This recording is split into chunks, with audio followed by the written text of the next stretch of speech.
माझा एक शेवटचा प्रश्न आणि आपण मुलाखत थांबूया. तुम्ही इकडच्या दहिसरमधल्या या देशातल्या युवा मुलांसाठी, आमच्यासारख्या युवा मुलांसाठी त्यांच्याकडे त्यांना तुम्ही काय मेसेज देऊ शकता? धर्माकडे कसं बघायला पाहिजे, आपल्या देवांकडे कशी भक्ती करायला पाहिजे, कशी परंपरा जपायला पाहिजे, याला काय तुम्ही एक मेसेज देणार? अतिशय सुंदर सवाल. धन्यवाद. सध्याची जी पिढी आहे ती तर्कशुद्ध आहे.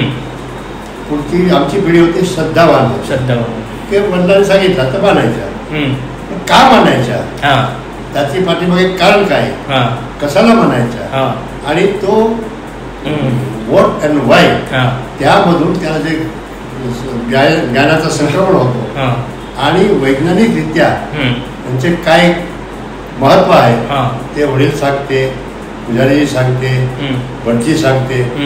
आणि आता मी बघितलेलं आहे की कर्मकांड करता वेळी म्हणजे भटजी असते तो श्लोकाचा अर्थ आणि त्याची पाठीमागे भावना काय आहे हे समजून घेणं सगळ्यात समजून देते. आणि नवीन पिढीला ते हवा म्हणून त्याला समजावून द्यावा लागते.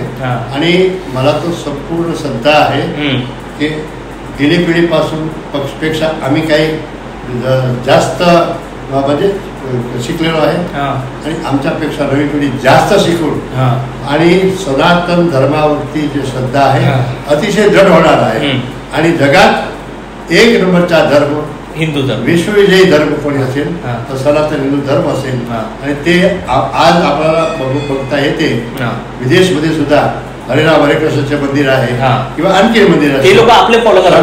मंदिर ते आपल्याला फॉलो करायला लागले. पण आपण विसरायला गेलो, आपले कुठेतरी आपण विसरायला गेलो. परंतु हळूहळू आपली पिढी सुद्धा, आपले लोक सुद्धा ते बघून सुद्धा याच्यावरती